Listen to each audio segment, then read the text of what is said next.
신앙인이기를 포기하지 말아라 라는 제목으로 말씀을 가지고 은혜를 나누도록 하겠습니다.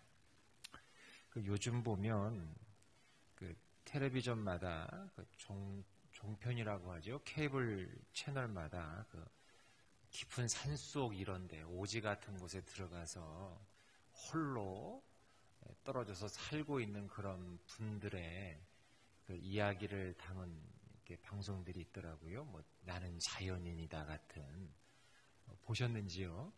거기에서 이제 대부분 여자 혼자 사시는 경우는 없더라고요. 대부분 보면 다 남자분들이 이제 혼자 깊은 산 속에서 집을 지어놓고 거기에서 나물도 뜯어다 먹고 나무도 해다가 땔감도 하고 또 벌꿀도 치고 벌도 치고 양봉도 하면서 그렇게 지내는 그런 모습을 이제 쫓아다니면서 취재하는 이제 그런 방송이 유행을 하고 있는데, 근데 의외로 그런 프로그램을 많이들 보신다 그래요.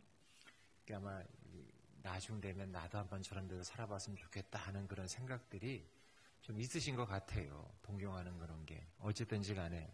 근데 어느 날도 제가 우연히 이제 TV를 통해서 그 프로그램을 이제 보게 되었는데, 이제 거기 나오신 어떤 분이 이제 그렇게 혼자 사시는 분이 이제 산속에서 혼자 살다 보니까 이게 수염을 깎질 않더라고요. 잘 수염도 깎지 않고, 그러니까 외모를 하나도 가꾸지 않은 그야말로 그냥 산적 같은 그런 모습으로, 옷도 몇 달은 안 빠른 것 같더라고요. 보니까 제가 이렇게 보니까 그렇게 아무것도 가꾸지 않은 그런 어떤 분이 계속 이제 나오게 되었는데, 근데 그분은 그걸 오히려 개성이라고 멋이라고 생각한다라고 당당하게 말씀을 하시더라고요.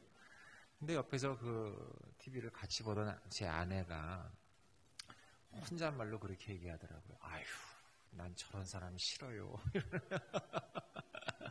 아휴, 저게 짐승이지 사람이야.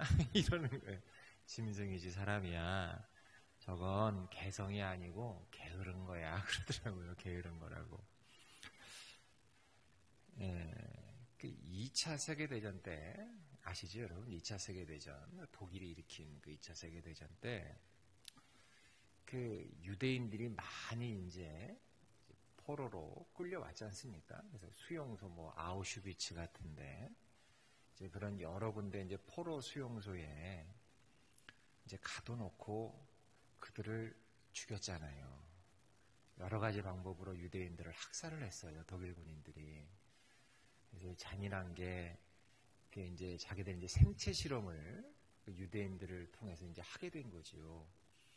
몇 시간 만에 이 독을 맞으면 몇 시간 만에 죽는가. 독약 주사를 맞으면 또 독가스를 이렇게 뿜고 있으면 몇 분 만에 죽는가. 이 데이터를 얻기 위해서 여러 가지 말도 안 되는 잔혹한 방법으로 유대인 포로들을 죽인 거예요. 학살한 거예요. 그런데 그때 이 독일 군인들이 이 유대인들을 학살할 때 독일 군인들한테 그 유대인들을 죽이는 데 있어서 가장 큰 방해되는 게 하나 있었는데, 그게 뭐였는지 아십니까? 독일 군인들도 사람이었기 때문에 양심이라는 거였어요. 양심. 사람이 사람을 죽이는 게 쉽지가 않잖아요. 그게 쉽겠습니까, 여러분? 여기서 닭을 죽일 수 있는 분, 닭 잡을 수 있는 분, 개 잡을 수 있는 분, 개. 저희 장인어른은 예전에 결혼하고 신혼 초에 그때 과손을 하셨는데 예산에서 갔더니 개를 잡으시더라고요. 마당에서 놀던 개가 한 마리 안 보이더니만 잡으시더라고요. 근데 혹시 개 잡을 수 있는 분 못하시? 저도 못해요. 여러분 먹는 짐승 잡는 것도 쉬운 게 아닌데 사람이 사람을 죽이는 게 쉽지가 않아요. 그래서 이 유대인들을 학살하는데 독일 군인들이 가장 큰 게 방해가 되는 게 독일 군인들의 양심이었다는 거예요. 양심. 양심이 있는 사람은 절대로 사람 쉽게 못 죽입니다. 그래서 이 독일 군인들이 그래서 좀 정말 간사한 게 뭐냐면, 간악한 게 뭐냐면, 이 양심이 꺼리낌이 없게 하려고 이 독일 군인들이 어떤 방법을 썼냐면, 이 잡아온 유대인들을 짐승처럼 만들었어요. 짐승처럼 만들었다는 게 무슨 말이냐면, 그 수용소에 뭐 1, 200명 가둔 게 아니잖아요. 그 한정된 수용소에 대략 몇만 명씩을 가둬놔요. 몇만 명. 그 좁은 수용소에 몇만 명을 이제 가둬놓고 화장실은 떨렁 몇 개만 만들어 놓는 거예요. 화장실을. 근데 여러분, 요즘 보통 보면 한 집안마다 좀 되는 집은 화장실이 2개고 저희 집은 1개인데, 저희 집은 식구가 5명인데 1개인데, 이게 전쟁 중에 전쟁이에요. 5명당 1개라도 몰릴 때는 이게 정말로 그냥 욕설이 난무하게 되고요. 서로 들어가게 되고, 빨리 나오라고 뭐 화장실 문 그냥 떨어져 나갈 정도로 두들겨 대기도 일쑤고요. 5명당 1개라도 이 난리통인데 수만 명의 사람들을 가둬놓고 화장실을 떨렁 몇 개만 만들어주는 거예요. 그러니 여러분, 변비라도 있는 사람은 어떻게 해요? 그런 사람 들어가면 못 나오는 거죠. 못 사는 거예요. 그러니까 이건 화장실을 이용하는 건 불가능한 거죠. 그러니까 어떻게 해요? 배설을 어떻게 할 수밖에 없어요. 배설을 받게 할 수밖에 없는 거예요. 자기들이 갇힌 그 수용소 안에 아무데나 배설을 할 수밖에 없게 만들어놨어요. 배설을.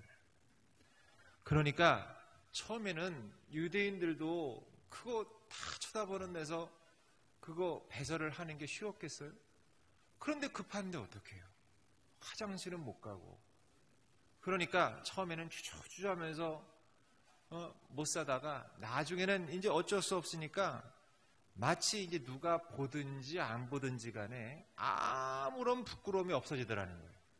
아무런 부끄러움도 없이 아무 데서나 이제 엉덩이를 까고 똥을 놓게 되더라는 거예요. 아무 데서나. 뭐 남자가 쳐다보든 여자가 쳐다보든 누가 보든 상관없이 아무 데서나 그냥 엉덩이 까고 주저앉아서 배설을 하게 되었다는 거죠. 그러니 여러분, 그게 사람의 모습이겠습니까? 돼지우리, 소우리, 외양간 이런 데 가면 짐승들이 그렇게 하지요.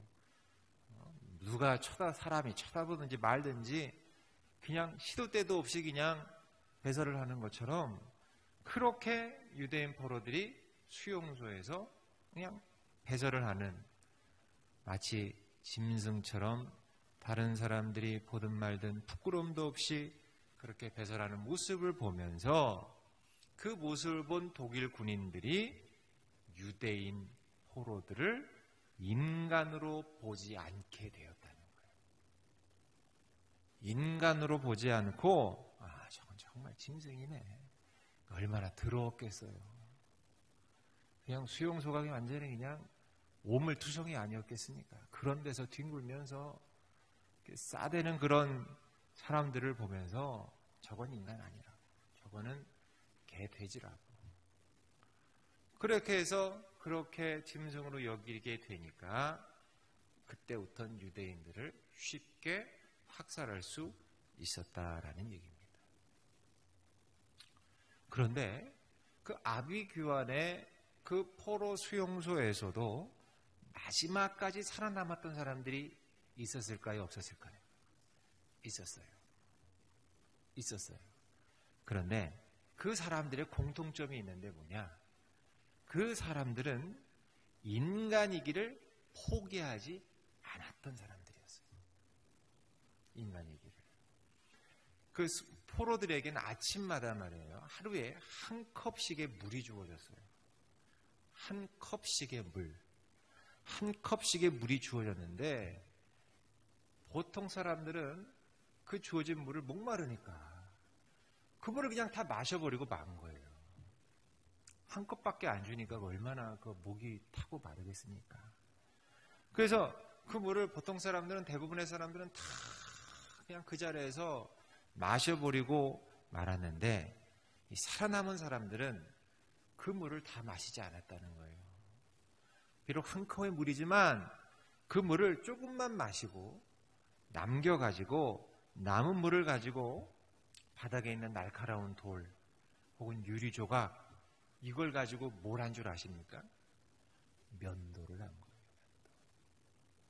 그걸 가지고 물이 있어야 면도를 하죠. 면도도 하고 양치질도 하고 고양이 세수도 했다는 거예요. 인간이기를 포기하지 않고 최소한의 자존심을 지켰다라는 거예요. 그래서 매일매일 정한 시간에, 이제 오늘은 너희들 하고서 이제 처형자들을 이제 골라서 이제 뽑아낼 때, 오늘 죽을 사람들, 오늘 죽일 사람들을 매일매일 이제 정한 시간에 골라낼 때, 그 얼굴이나 모양새가 짐승인 것 같은 그런 사람은 너 이리 와, 너도 이리 와, 너 이리 와, 이리 와, 이렇게 해서 쉽게 데리고 가서 죽일 수 있었지만, 이 인간이기를 포기하지 않은, 그야말로 죽을 힘을 다해서 몸부림을 친 그런 얼굴은 독일 군인들도 쉽게 데리고 갈 수 없었다는 거예요. 그 무자비한 나치 독일 군들도 짐승은 쉽게 죽일 수 있었지만 인간은 쉽게 죽일 수 없었다라는 것입니다. 여러분, 오늘 본문을 보세요. 오늘 본문에 나오는 욥도 그러했다는 거예요. 욥. 여러분, 욥이 당한 시험 다 아시죠? 이건 뭐 제가 굳이 설명을 또다시 안 드려도 여러분 다 아실 줄 압니다. 사단이 정말 말도 안 되는 정말 잔혹한 방법으로 욥을 쳤어요. 그러니까 욥은 그야말로 한 인간이 일생을 살면서 겪고 당해야 할 모든 종류의 고난을 다 받은 케이스가 욥이에요. 그러니까 고난의 결정체가 욥이에요. 그렇죠. 자식 죽죠. 그 많은 재산 다 날리죠. 병들죠. 가족 파산됐죠. 풍비박산됐죠. 그러니까 별다른 죄도 짓지 않았다고 생각하고, 생일 파티한 것도 혹시나 이게 하나님께 누가 될까봐, 죄가 될까봐 생일 파티한 것조차도 조심스러워하면서 어쨌든지 간에 깨끗하게 살려고, 말씀대로 살려고 나름 노력하고 애썼던 욥이었거든요. 자기 자신도 어느 정도는 최선을 다하려고 했던 그런 욥이었는데도 불구하고 그런 자기 자신에게 이런 고난이 찾아왔다는 거죠. 사단이 그렇게 욥을 그렇게 쳤어요. 그런데 그렇게 그를 쳤어도 욥은 어떻게 했느냐? 여러분 2장 3절을 우리 다시 한번 읽어보겠습니다. 시작. 여호와께서 사탄에게 이르시되 네가 내 종 욥을 주의하여 보았느냐? 그와 같이 온전하고 정직하여 하나님을 경외하며 악에서 떠난 자가 세상에 없느니라. 네가 나를 충동하여 까닭없이 그를 치게 하였어도 그가 여전히 자기의 온전함을 굳게 지켰느니라. 아멘. 네가 까닭없이 그를 치게 하였어도 그가, 욥이 여전히 자기의 무엇을 굳게 지켰다? 온전함을 굳게 지켰다. 사단이 아무리 욥을 이런저런 방법으로 하나만 당해도 견디기 어려운 그런 일을 몇 가지 방법으로 욥을 쳤어도 욥은 그의 온전함을 어떻게 했다? 굳게 지켰다. 이건 누가 인정하신 거예요? 욥의 온전함은 누가 인정한 온전함이에요? 하나님께서 인정하신 온전함. 사랑하는 여러분, 자신의 온전함을 지키는 것, 신앙인으로서의 믿음과 지조를 지키는 것. 여러분, 이것을 하나님께 인정받게 되면 반드시 살 길이 열리고 더 큰 은혜와 복이 임할 줄로 믿습니다. 살면서 왜 고난이 없겠습니까? 지금도 고난 가운데 계신 분도 계실 것이고, 앞으로도 이런 고난, 여러 종류의 고난을 우리가 왜 안 당하겠습니까? 여러분, 그러나 그 고난과 장애 앞에서 스스로 무너지지 마세요.